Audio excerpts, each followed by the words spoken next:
that was the commitment that I made to my wife. And she was like, okay, I like the sound of this. So she had no idea that I got fired. That's awesome, dude. You talk about pressure, like it's all on you. Like it's time to make this thing happen. And I went to work. Welcome to the Family Captain Podcast. I'm your host, I'm your coach, John Michael Clark. On this show, we help Christian husbands grow in family leadership and sex and marriage. So if you believe that Jesus is king, and you want to lead your family with strength and love, and you want frequency and freedom in your sex life, then you're in the right place. We're going to help you build an incredible family culture where God is glorified and your family is blessed by your strong, loving leadership. Welcome to the Family Captain Podcast. I'm your host, Chris Farrell. I am here with the man himself, John Michael Clark. Guys, this podcast is designed to do what, my man? We are all about helping you grow in family leadership and sex in marriage. We want to help guys be the greatest man their wife and kids have ever known. We want you to be the man that you're proud of so that we can bring all the good fruit that the Lord intended for you to lead with strength, lead with love, enjoy the richness of the marriage bed, enjoy a family culture that you're excited about, that's fun to actually build this thing up, this micro kingdom that the Lord has given you where you can rule for his pleasure and for his glory and for the good of your wife and for the good of your kids, where everybody thrives. Win, win, win all around. That's what we're doing. That's what we want, man. That's what we want. So within the Family Captain Jam, you talk about the masculine reflecting a leader, a protector, and a provider. And today's a little bit different because a lot of our episodes probably cover the first two. But what are we talking about today, man? We're going to talk about provision. So, right, yeah, a man can be distilled down to a protector and provider and leader. That's what he's for.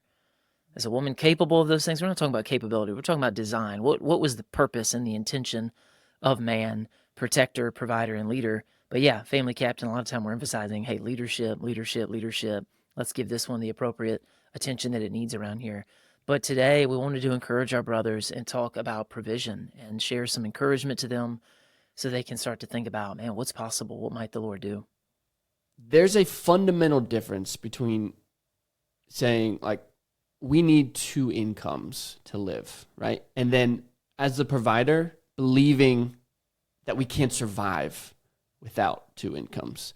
That belief is paralyzing. So what is happening in a man? What is he so afraid of to step out and be the provider? I think in a situation like that, most guys, it's just like even hearing you ask that question, they'd be like, bro, it's called math. It's just the reality of our situation, Chris. Like, I don't know, what mega yacht you're living on, bro, and what trust fund you had and what silver spoon you were born with. But like, come look at the math and tell me, what I'm missing here.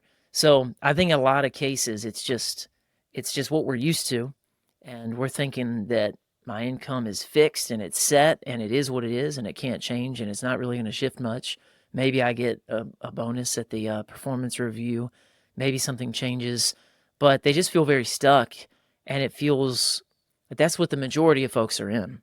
The majority of people are in that kind of circumstance where it is what it is. What do you want from me? So they don't see a different path. They don't have a different perspective. That's certainly what it was for me. Yeah. I was just clueless as to what the possibilities were, and I didn't understand how I could actually provide more abundantly for my family. I just thought, I get what I get. I go work hard, and that's kind of the end of it. Yeah.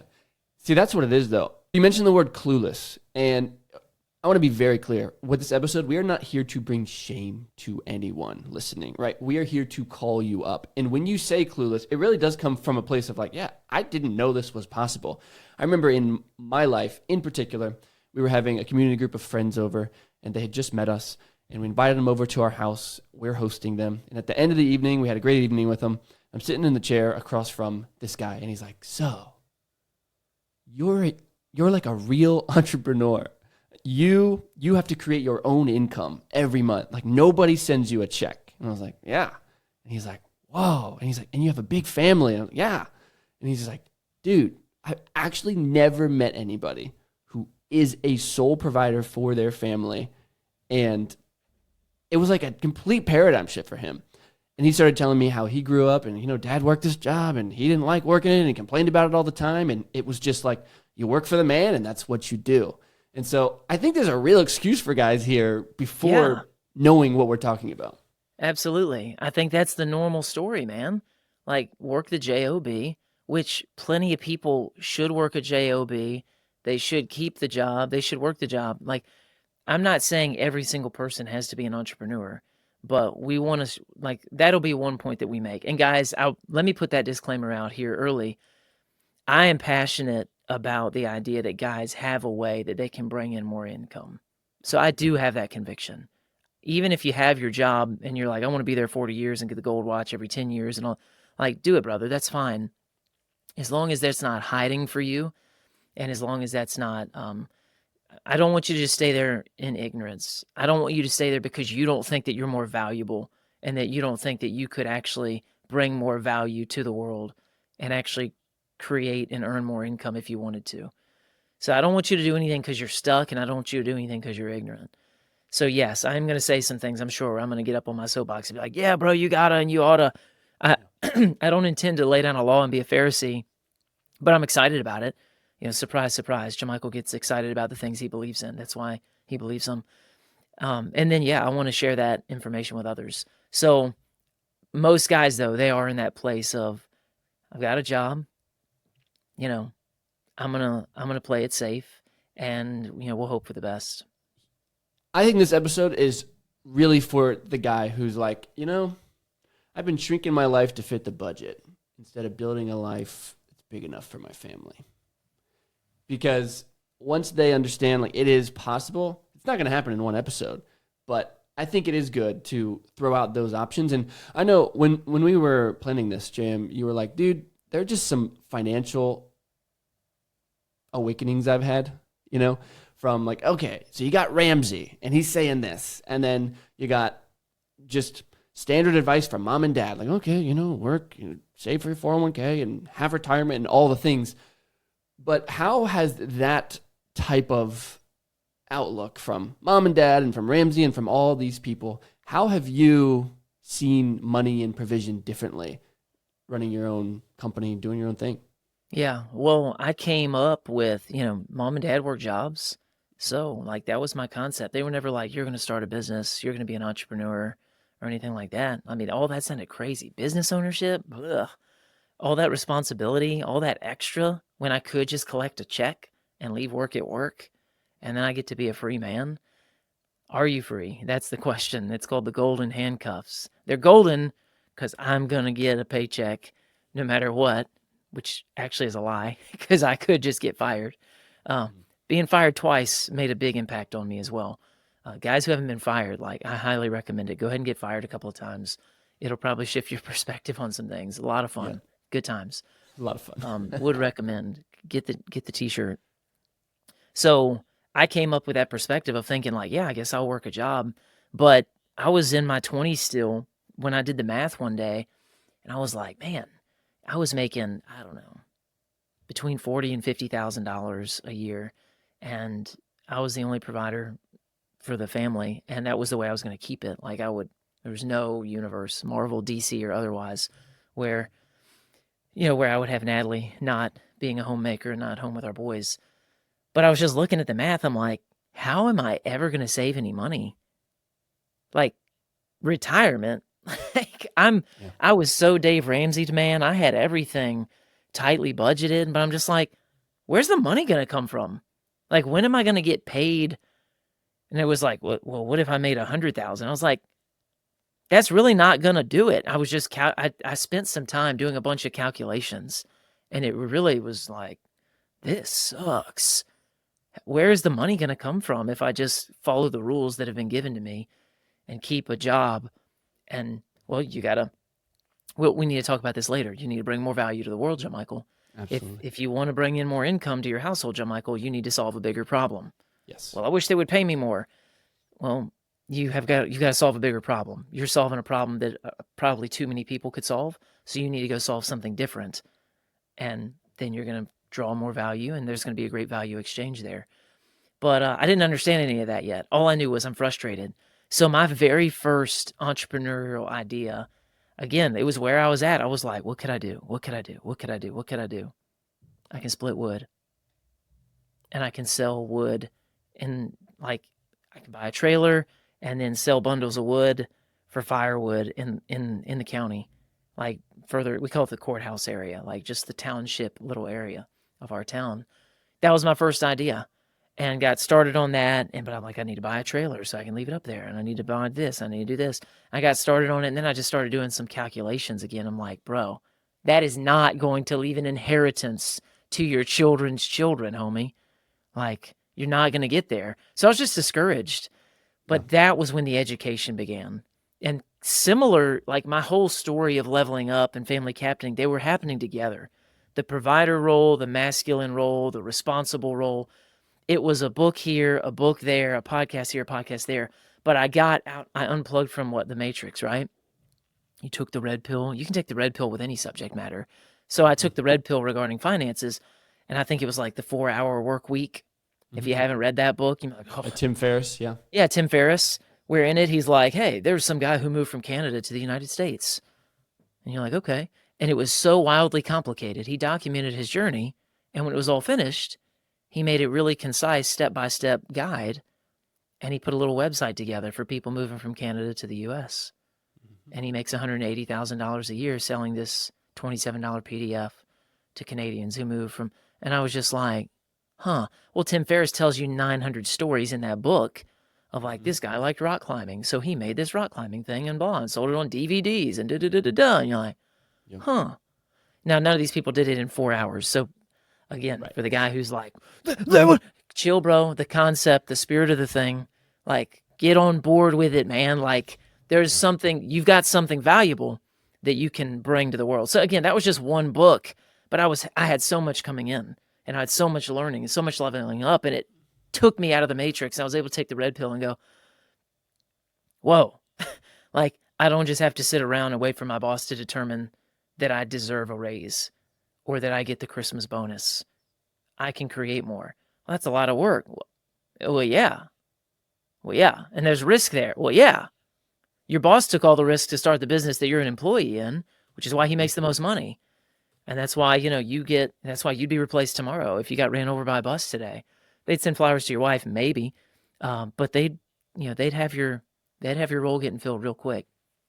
So that was just a massive season of learning for me. And that was where I started to realize, like, I needed Dave Ramsey when I needed Dave Ramsey. I mean, I was so dumb with money, man. Early in our marriage, Natalie and I remember walking through Walmart and shopping and being like, the way we determined, people are going to think I'm making this up because it's so dumb. The way we determined if we had enough money to buy something is we would look at each other and be like, I think we have that in the account. And she'd be like, yeah, I think we do too. And we would buy it. So it's like we didn't have smartphones yet, so we couldn't just be like, open the app, and we weren't keeping a checkbook. So we were in the moment between like the checkbook generation and the I have it at the touch of my thumb generation, but we didn't have budgeting. I hadn't come across Ramsey yet. So I was so dumb. So if you're that dumb, oh my goodness, you need Dave Ramsey to whip you into shape and to say, no credit cards. I'm going to give you some hard, fast rules, Jamichael, because you're an idiot. And Jamichael needed that. But then there comes the day where you realize, wait a second, I'm not going to save coffee money to become a millionaire. Yes. Dave kind of made it sound like I was, but I'm not.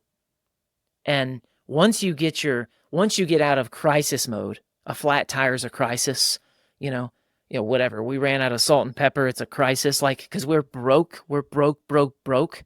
We were never poor. I think of poor as a mindset. Some guys listening, you're poor. And it's a mindset thing. That's all that's got to shift there. But I was just broke. But I started to make this shift and be like, okay, I'm not going to be able to save pennies. Like, oh, if you eat beans and rice long enough, like, then one day you'll actually be able to buy your children houses and properties and things like that. So that's when I started to realize, like, I need to increase the income. I can't just save. I can't just get better with the $45,000 that I'm making and somehow make it, multiply. Always tithed, always were generous, and still the Lord keeps the books, so that's why our needs were always met. But the whole idea of wealth creation, that was a different conversation altogether. It was a slow learning. Yeah. You bring up a great point about Ramsey and how he's necessary for a certain group. But then there's also that extreme of, In hindsight, we made the right decision because I remember I had my own fitness business and I was like, okay, we're making this much money. Now we're going to save money aside. And I was literally telling my wife, I was like, all right, we should move in with your parents. We have 2 kids right now. We should move in with your parents, like stop having kids, and like we're going to save all this money. It's going to be amazing. And she was so broken. She was like, you don't like, I want more babies. Like this is going to slow everything down. She was absolutely right. So we end up not doing that. Okay. And now I look at my life and I'm like, would we have 6 kids? Absolutely not. Would I take the risks that I've taken for us, like that God's put in front of us, to have to walk in obedience and be like, okay, Lord, this doesn't make much sense, but I'll do it? Absolutely not. It's incredible to look at our lives now and think through, like, if I would have just Ramsey to the letter in every way, we would have been. If you had done the responsible thing, Chris, Yes. the wise thing, I'm putting this in air quotes for people who aren't watching, because if you had followed the rules of the Matrix, you would have been like, okay, let's let the math tell us what to do with our lives. And there's babies in your house running around right now with Jonna that wouldn't be there. They wouldn't. Because Yeah. you did you did the thing a man should do. And you were Yes. very responsible, instead Yes. of the extra weight, the extra pressure actually helped you to level up. It actually helped you to grow. It's like, more pressure on me. Now I can grow. Now I will step into it, overloading our muscles so that they can grow and become stronger. That's what you did, instead of playing it. Well, I don't know if I'm ready for that weight. I don't know if I'm ready for that weight. I don't know if I'm ready for that weight. Well, here's how you Never get will ready be. for that weight. You start lifting more weight, and Yeah, it's got to tear the muscle fiber. It creates injury. That's how it works. And then it rebuilds back. It builds back better. Man, where did I hear that? It's such a good line. Well, perfect conditions do not exist. They do not exist. And I tell people that all the time. I was at church recently and there was a guy and he was like, oh, how many kids do you have? And I was like, oh, we have 6. He's like, what is wrong with you? How? Right? And I was just like, bro, like, you just do it. And he was like, well, we have 2. Like, we want more, but dude, we can't afford it. And I was like, I can promise you there has not been a time where we're like, we're pregnant. And like, I feel like I could actually support triplets, babe. Like, I wish we had triplets in your belly. You know, like, come on, man. No. There's this thing I like to call God math. He calls you to obedience in ways that don't meet your human sensibility or don't really meet the spreadsheet numbers, Right. but you know it's him because he gives you peace. And then he multiplies it. And you're like, whoa. And your faith grows. Man, that makes me just realize, like, all this thing is a faith walk. You know, a lot of times I want the sidewalk paved first and I can see the whole sidewalk out in front of me. And that's not how faith is. I mean, that's not how it works. My responsibility is to walk. The sidewalk itself is the Lord's responsibility. And you know, then of course the argument against that, the guy who takes the caricature and goes, "Oh, so I guess we're just supposed to." No, we're not just supposed to do whatever obnoxious example you're about to make and be reckless. But when you have responsibilities and when you have giftings, then when you're responsible to provide for somebody and you have gifting, like, it's your responsibility to sharpen that sword and make the most with it. I'm serious though, what I said earlier about getting fired. Like, that was a big deal for me. I've been fired twice. And the second time was really like, all right, I don't like another man controlling my money and my family's ability to eat and my ability to pay the bills. And I don't like another man controlling my time either. You have to be here at this time and you have to do these things. I'm like, I could do this in less time. This is dumb. Well, you know what? Do something about it. But don't complain about it for 6 years. And how many bros do we know who are like, it's so dumb, I have to go into the office, blah, blah. Hey, yeah, hey, I feel you, I hear you on all that, I get it. But as a friend to you, I will not let you make the same complaint 12 months from now. I will kick you in the balls. Yes. Because what are you going to do about it? Well, what are you going to do? That's a good question. Do you mean it sincerely or are you just whining? If you want to vent, like, you're going to be uncomfortable around me. Because I can let you vent, but I'm also going to go, yeah, bro, let's fix it. Because I'm going to encourage you. I'm going to say, Jeff, Alex, Ben, whatever, like, you've got so much in you, man. And you could this, and you could this, and you could this, and you could this. And I will literally sit at the kitchen table with you and help map it out and pray over it and start taking some wise steps forward. I didn't say go put in your 2 weeks notice. So I just realized I did not like any of that. And in that moment, it was, what am I going to do? Run around with my not great resume. I don't have an awesome resume on paper. I guess it's gotten better over the past few years running the family captain. But before that, it was not impressive. And I was like, what am I going to do? Take this around and beg and see who will take me, who will give me a salary that won't really even provide for us again. And then I'm 36 years old and going, at least I'm paying the bills. And if I had taken a vote in that moment, if I'd gone around to my parents and in-laws and friends and all of my sphere of influence and said, hey, everybody, I've had this family leadership and sex and marriage thing in me for a few years since 2018. So this is the end. I got laid off December 28th, 3 days after Christmas 2020. So we're going into 2021, January 2021. Here it is. What are you going to do? And if I had gone around and taken a vote, what should I do? I don't think anyone would argue that I would have been given some Dave Ramsey kind of counsel. Do the responsible thing. Go, you got to go out there and you got to get a job, man. You got to pound that pavement. Your job is going in job interviews until you have a job. That's your new job. And I was just like, that just sounds real dumb. And I just don't think I'm not going to be able to leverage enough. And I don't think I've got enough value to bring to corporation or business. Like, I didn't know of an opportunity that I felt called to and that I thought was actually going to be the thing. And so it was like, the other option is bet on me and go all in on this family captain thing. And the rest is history. But it's fun at this point, right? Now I own a business. This thing is officially proven. We're growing. We've got a big team. And now, look how that ended. Yeah, I wish you could have been there day one, though, bro. When I went to Natalie, and I was like, hey, babe, so some things are shifting with my work. So I didn't tell her I got laid off. I said, some things are shifting with work. And I said, but I don't think there's any advantage for you to know the details. But I'll tell you everything you want to know. But just know, it's your husband's opinion that I think it would be easier for you if you just knew that things were shifting. So I was working from my home office a lot at that point. So she didn't know what was going on, like phone calls and appointments. And so she couldn't really keep track with it.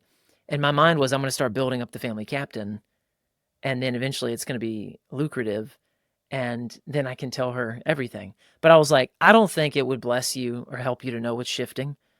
But here's what I'm telling you. And I said this with boldness. I said this with faith. Like, you're not just making up crap. And I think that's the thing that guys don't realize, Chris, is they think that we're just making stuff up. But I told her, I was like, all you need to know, baby, is that nothing is going to change in your life. I'm not going to take us back to Meatless Mondays, which we had for a long season. She was like, I'll call it Meatless Mondays. I was like, please don't call it Meatless Mondays. It makes it so much worse.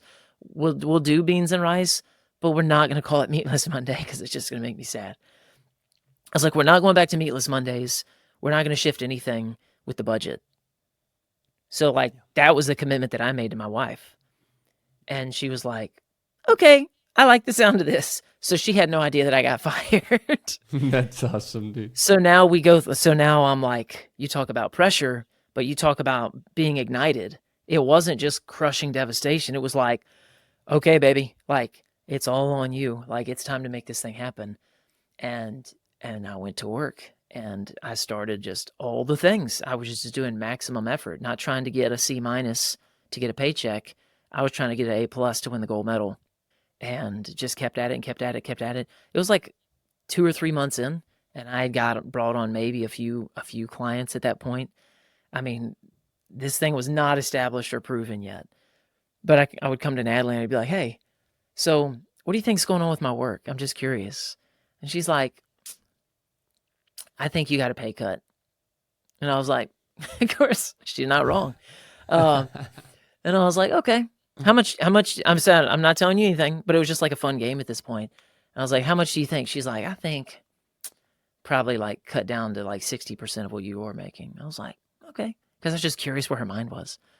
But she knew I was building up the family captain. I told her, I was like, hey, I'm going to start building this thing up and really want to prioritize it and get this thing like fully launched. But we're not talking about the other work stuff. And then, of course, it kept going and going and going. And I don't know how many months in we were. It might have been 4 months before finally I was like, hey, do you want to know what is going on with the work stuff? She's like, yeah. I was like, I got fired 3 days after Christmas. Oh my gosh, dude. She was like, Really? I was like, yeah, but family captain's like established this thing's gonna happen, baby. It's gonna keep growing. I'm gonna keep coaching guys and so on and so forth. So but There you again, if are. I had asked for a vote, if I had taken people's opinion, and if I hadn't gotten education and heard other entrepreneur stories, Chris, the guy Jocko had on his podcast, who uh owns the clothing company. Bro, like the whole story of him telling that to Jocko, that story impacted me. He's like, bro, I leveraged the house to go buy a loom.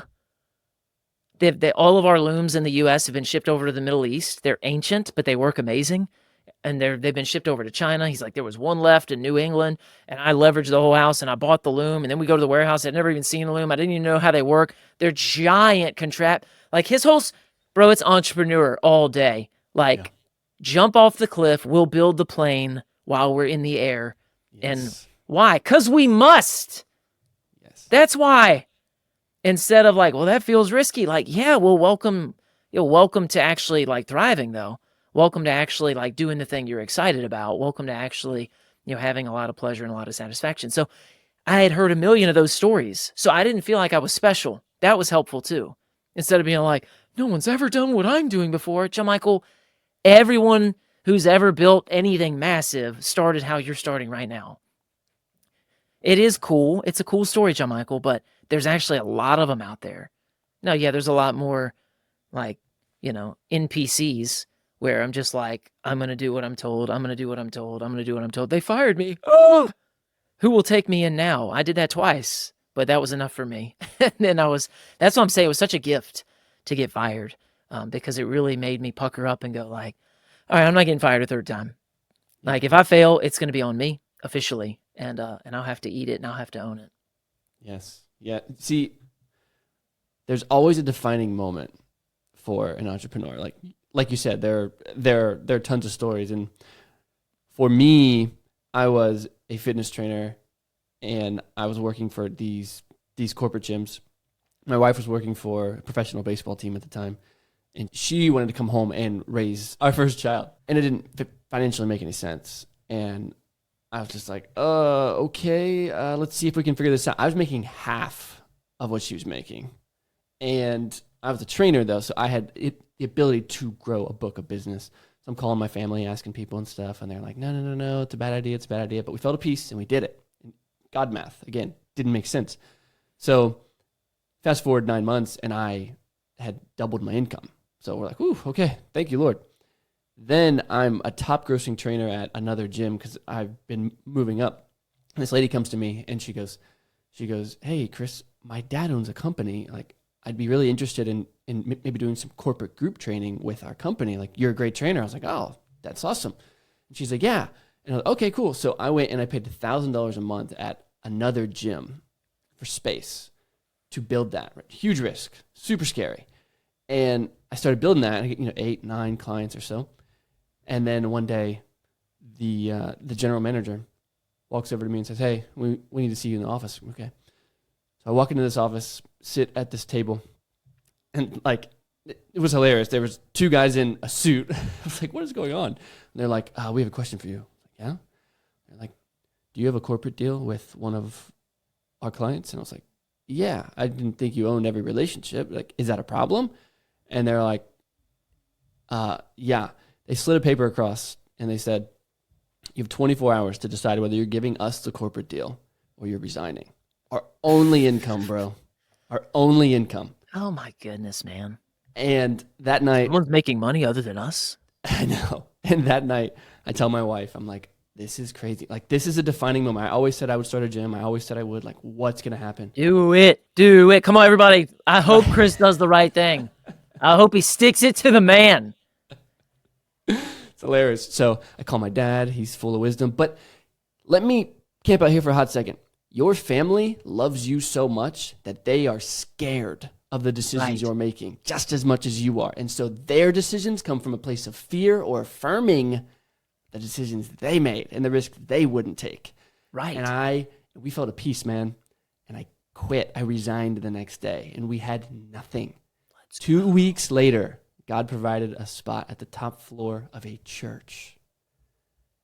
And I built a business that allowed us to thrive. Like, what?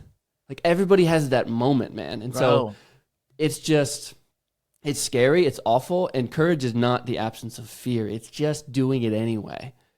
And God's the cheat code because you're like, Lord, this is scary, but like, is this peace or is this chaos? yes. Yeah, we're probably underemphasizing as well the importance of, like, all this stuff was bathed in prayer, and I had the peace of the Holy Spirit. It didn't add up on the pros and cons list. You can still do your pros and cons list, but the Lord will tell you to do all kinds of ridiculous stuff. Go into battle, but don't use your weapons. Just worship the Lord. Yeah. March around Jericho. You're not going to attack the city. I'm going to, like, that doesn't make any sense. Yeah, well, welcome to walking by faith. It looks foolish to everybody else. And then all of a sudden it's successful and they go, that's amazing. Like, you got really Yeah. lucky. Like, yeah, it just fell on my head, just straight Yeah. out of heaven. I didn't So do easy. anything. There was no obedience. There was no risk. Like, there was no challenges. There was no stress.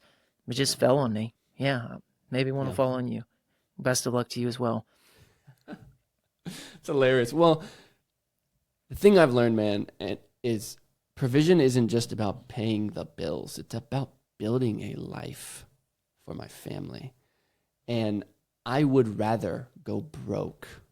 It sounds crazy, but I'd rather go broke and show my kids that they have options to build and expand for themselves and for the generational wealth of our family than I would to just work for somebody. The Family Captain is all about helping Christian husbands to build an incredible marriage and family culture. It's self-leadership, it's family leadership, it's sex and marriage, all made practical so husbands, wives, and children can enjoy God's best and truly thrive. It's one thing to believe that Christians should have the best marriages and sex lives. It's another thing to know how to make it all happen. But inside our Family Captain Elite coaching program, that's exactly what you're going to learn. In the Family Captain Elite, men are not only equipped with the conviction to act, but also with the wisdom to navigate their exact situations. And they get a clear, practical path to get them the incredible fruit that they're after. So if you want to take your marriage and family culture from just fine to incredible, then go to thefamilycaptain.com and book a free assessment call to see if the Family Captain Elite program really is a good fit for you. That's thefamilycaptain.com. Family leadership is a high calling for your life. So what are you waiting for?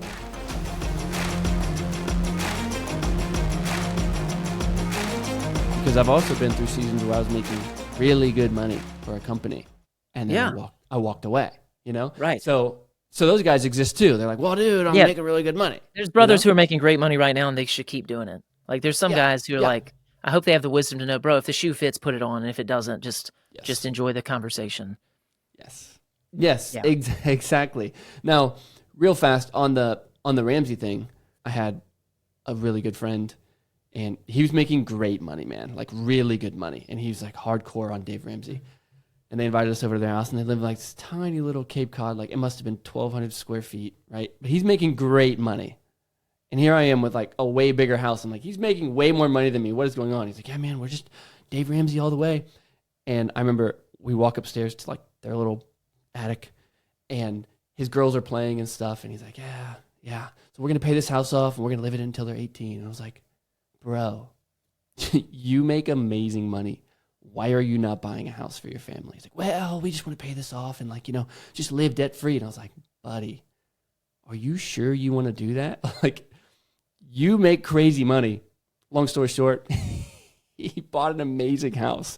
Like 6 months later, he bought an amazing house. And what's he been able to do with that? Host 30, 40 people for Bible studies. And like people have found the Lord because he's in a neighborhood and he's like always witnessing to people and stuff. God used it, man. God Of used course. it. And Ramsey would have said no. Well, plenty of people would have said no. I mean, people were getting offended even hearing your story because they're like, I know. what's wrong with 1,200 square feet? Nothing. Nothing. But if you could afford for your daughters to have separate sinks, it makes for a better morning. And again, not to mention the kingdom advantage of everything for ministry. And this is the important shift, and this is the other point I want to make here for guys. It's the idea that wealth is always corrupting, and it certainly can be. The love of money is really, really, really dangerous. There's so much There's so many promises in Scripture about financial blessing and provision. Whether you like it or not, listener, they exist. There are also so many warnings in Scripture about wealth. And typically, Chris, you have people latch onto one or the other. So you've got the prosperity gospel guys, look out for them. But you've got the poverty gospel guys too. And I'm going, hang on a second. The whole Bible is true. So what would it look like to submit this resource to the Lord? And also, no, we don't have to muzzle the ox while he treads out the grain. So Mr. Making Bank, like, I want him to have a kingdom focus with all of his wealth and all of his resources. But also, yeah, take your wife to amazing places, bro. Yeah, bless your kids. Yeah. So wealth generation and wealth creation is something that I didn't used to think about.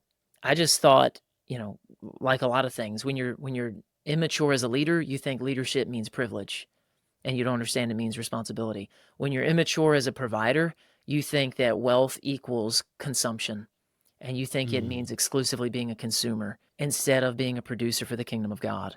So that's where a lot of people are still stuck. It's another mindset shift, the renewal of the mind instead of the conformity to the world. Like, I don't need all that money. I don't need all that money. I don't need. Slow down a second, homie. Why are you so adamant about anti-money? Well, because I don't need all that. I'm content. What? Help me understand why you're not thinking about paying off your church.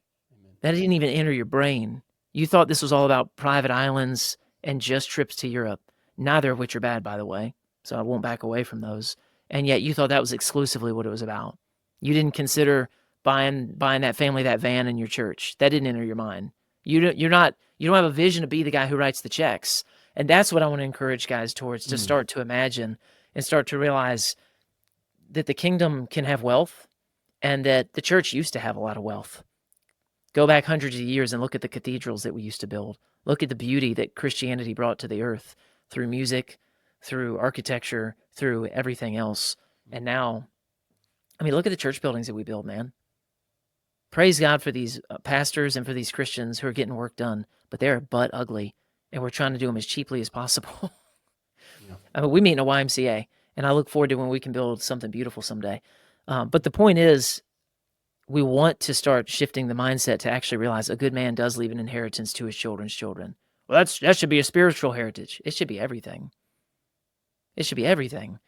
Yeah. But we've got to start to help guys break free from this idea that every generation is just supposed to start back at zero. Like, do you want your kids to get married and start the same way you did? That's a common perspective that people do. There's people who answer yes to that question, Chris. Like, yeah, that's how life works. Allow me to challenge you, my friend, and say it would be a massive leg up. Imagine. And if you had told this to John Michael 10 years ago, I'd be like, that is nuts. It's not possible. Imagine giving your kids a house and property as their wedding gift. What's that going to do to them? Bro, if you've discipled them and trained them up to keep kingdom priorities as kingdom priorities, then it's going to bless them, and they're going to stand on your shoulders, and they're going to go farther, and they're going to go faster. I don't think most people are against wealth creation because and generational wealth being transferred because they're worried about the love of money. I think most folks, they just haven't even considered it. But as I've been around different people these past few years, entrepreneurs who have accomplished a lot of things, but these guys are so kingdom focused. These guys are like, yeah, our goal is to get to giving away 99% and living off 1%. Let's go. Like, that's our mission. And they're just funding. These guys wake up, like in the same way I wake up as a pastor thinking about the flock of God. These guys wake up and it is their ministry. They know they're obligated by King Jesus. They're money magnets. Some of these guys, it's an anointing. It's a unique calling, not just the provisional conversation we've been having. But for some of these guys, we're talking mega wealth, and they're just wealth. They can't help but make money. Like, they make money on accident. They go to the bathroom and they make money. But they're like, yeah, like that's their job. And they know that it's a gift that they owe to Jesus, and they know it's a gift they owe to the kingdom. And just being around guys like that just has helped to shift me. Because I used to think like, yep, my boys will get married and they'll have to struggle, and that's part of the growth, and that's part of growth. Hey, John Michael, they'll actually grow no matter what. And as long as you shape their desires and their appetites as they grow up as young men, whatever kind of wealth you can transfer to them, the sooner the better. They'll leverage it, and they will level and go to the next level, the level you'll never see, the level you'll never get to, and your grandkids can go to crazy places. Why is Yeah. it that why can only the sons of the earth be wise with these things? Why can only, the Carnegies be a family who transfers wealth generation to generation to generation?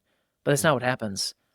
Anytime wealth is created, most of the time, the first generation earns the wealth, the second generation spends the wealth, and the third generation sees none of it. Yeah.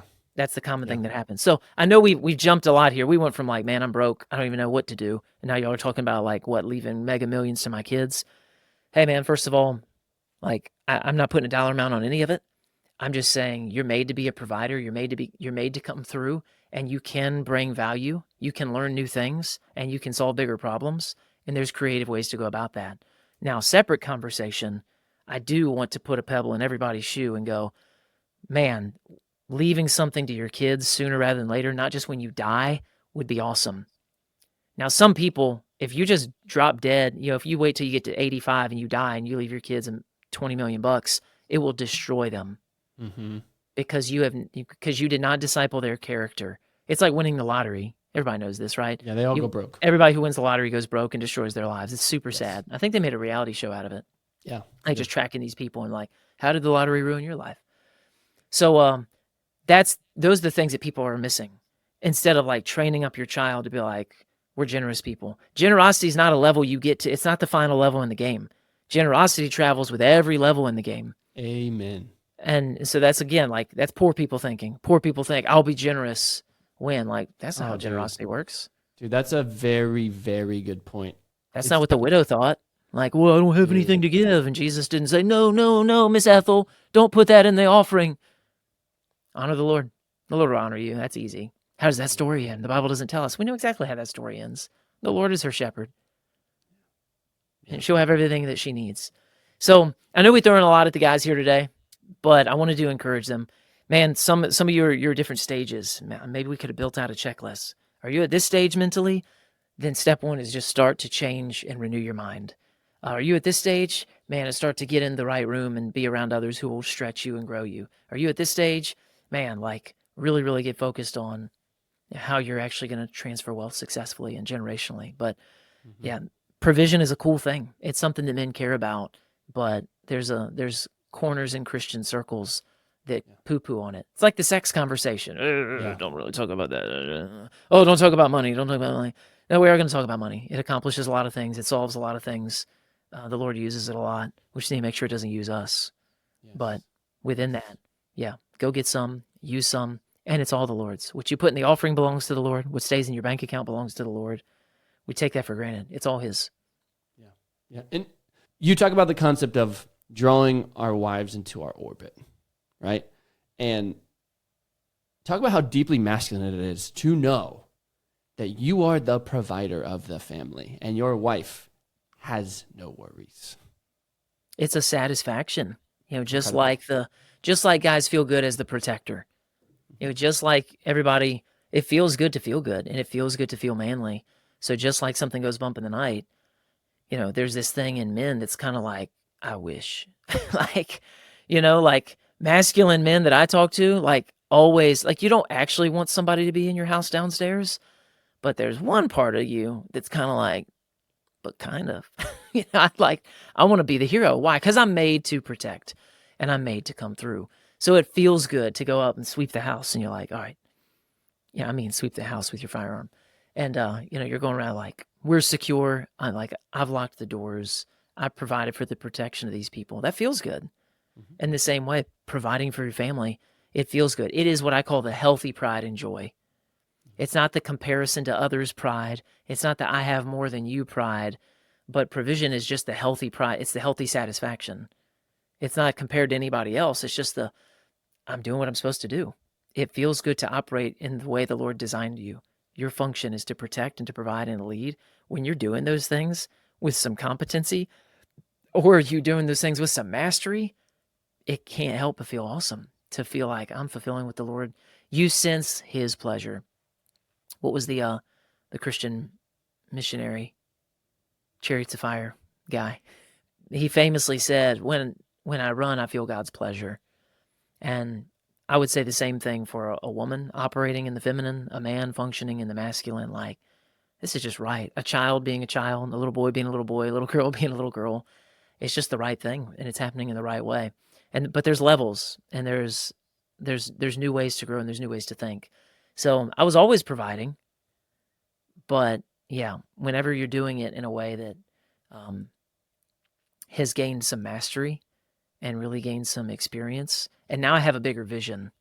Now I'm not in the position to give my kids properties or houses or anything, but that's my target. That's what I want to do unashamedly. Like, I would love my 16-year-old. Like, I don't know that I'm going to be able to give him a house or property in the next, 4 years. But I mean, that's my target. And as soon as I can, I want to. But I'm also shaping and training his character so that that wouldn't just be consumed by him, but it Yeah. would be leverage for him. And I would say, keep going, son. So, whereas my dad, he did work a job and he was faithful with it and it was a good thing. And the example I'm about to give is going to make it sound like one of these is superior to the others. It's not the point I really want to make, but follow along. Again, take it for what it's worth. My dad worked a job. I started a business. And in my mind, that was the unlock. And I'm teaching my sons, I'm like, y'all are going to start businesses. You're going to own your own businesses. You're going to have creative ideas and all these things. Well, my 16-year-old, guess what he's researching right now? He doesn't want to start his own business. He wants to buy businesses. Let's So, go. and Acquisition. and and he's looking like at buying a business like soon, like real soon. And again, if you had told this to me 10 years ago, I'm like, you can't buy a business. You don't have any money. Like, yeah, well, there's these SBA loans, and the loan is based off of the business that you're buying. Yep. So the bank will give you the loan based off the business that you're buying and their revenue. And then you level the business up, and now you own a bit. Like, anybody can do that? Yeah. It's nuts. He's reading 3 books on it right now, and he's tearing through the YouTube and he's getting education, and I'm quizzing him and asking him questions, and we're having these.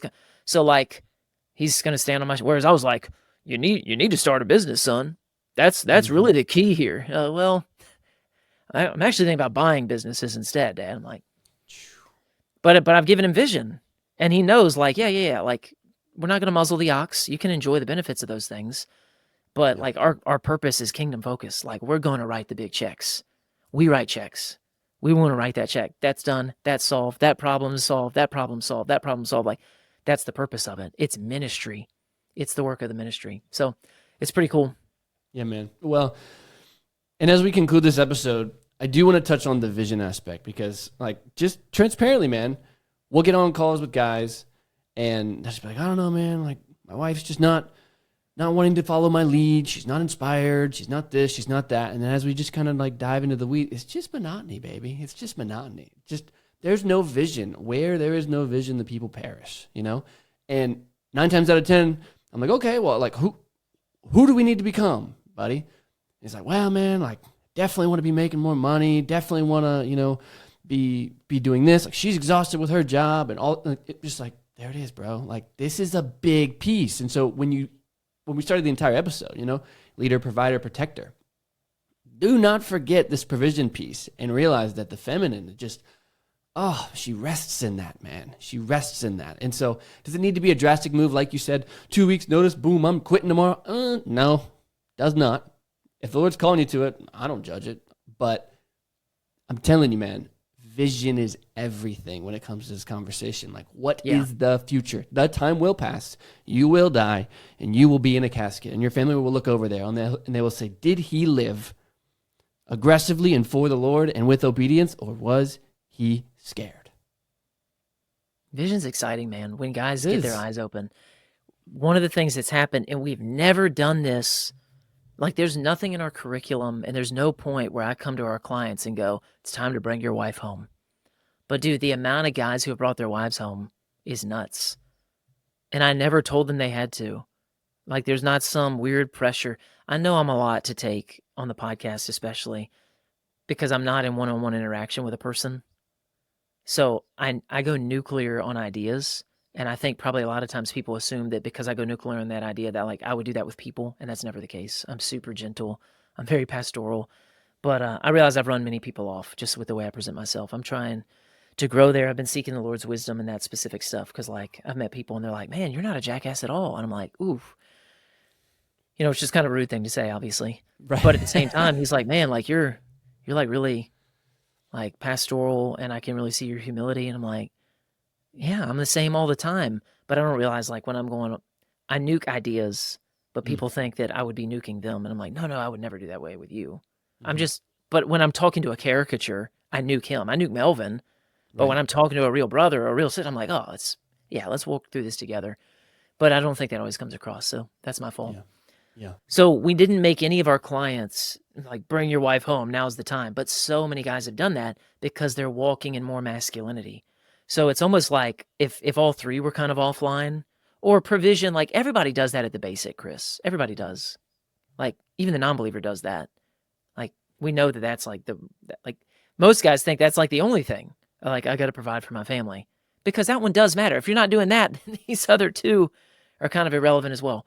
So we've got to provide.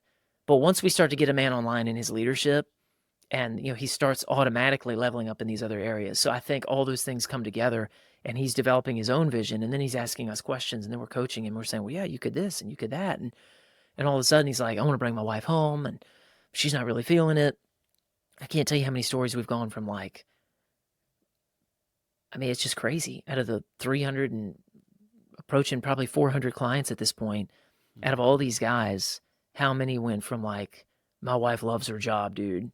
She's real driven. She's a boss babe, to like, yeah, praise the Lord. It's so sweet, man. Like she's home, she's homeschooling the kids and she's happier than ever. And I'm happier than ever. I'm like, that's nuts. And that was not John Michael going, here's how we're going to get boss babe to come home and submit. It was all about him leveling up and her just going, wow, work sucks. And him being like, yeah, that does suck, baby. I hate that you're there. I would love to see you come home, baby. And she's going, 6 months ago, that was a heck no. And now she's going, maybe it'll be another year before she does. I don't know. But she's starting to realize, like, I can rest now. I can do it because there's a man here. Yeah. Like, there's someone here who's covering me. There's a greenhouse. It's not just it's not logic. It's not persuading her to come home.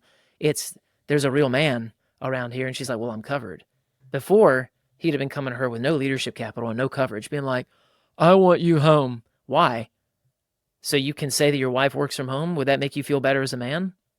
Well, level up as a man and be the man that she can just rest in that. Make that the obvious answer for all of her problems. So when she comes home from her stressful job all the time, like you get to look at her and be like, yeah, I'm not sure why you're there. I'd love for you to be home, baby. So that never happens again. And she's like, I like my job. And she's got to work through all that. I got my college degree and I got all the things. Like I'm a college dropout. Natalie went to college, got her degree, and now she's just wasting it day after day. Same for Jonna. Yep. Wasting it. She's just wasting it on these children. She wastes it on discipling her children. She wastes it on providing her family meals. She wastes it on beautifying our home. She wastes it on helping her husband. She's just wasting. Mm. That was called sarcasm. Casey By missed it. It was. But the Matrix is saying she wasted it for sure. But guess how much she cares? I don't know what she's doing right now. She could be taking a nap. I don't care. She could be playing with Hudson. She could be doing whatever. She's having a good time. Yeah. But she's able to rest. So, yeah, Good. vision is big. But guys start to develop it when they start taking steps. Yes. Sometimes you need other stories, and that starts to get your hopes up. But then when you start taking some steps, your own vision really starts to get clear, and it gets exciting. Yeah. Yeah. Yeah. What, mission, vision. I feel like guys have to ask themselves this question as they exit this episode.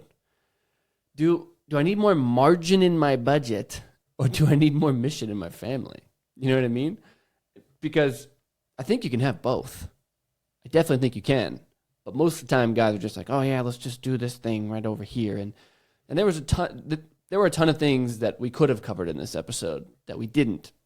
And there were a lot of places to go here, but I really do think guys were able to pull what they needed to pull from this. And I really do believe that that is going to move somebody. And so, listen, guys, if this did bring you value, please drop a comment below. Obviously, if you've listened to any of the content, you are starting to understand the Family Captain philosophy. And of course, if you are interested in doing an assessment call with the Family Captain, all of the information is below in the description. Yeah, JM, great stuff today, man. And until next time. Go captain your ship. Thanks for listening to this episode of the Family Captain Podcast. Now go take some action and serve by leading well. Also subscribe, leave a review so more men can find the podcast and be helped. And if you're ready to take your growth to the next level and you'd like more support, check out thefamilycaptain.com for our resources that'll help you accelerate your journey. And until next time, go captain your ship.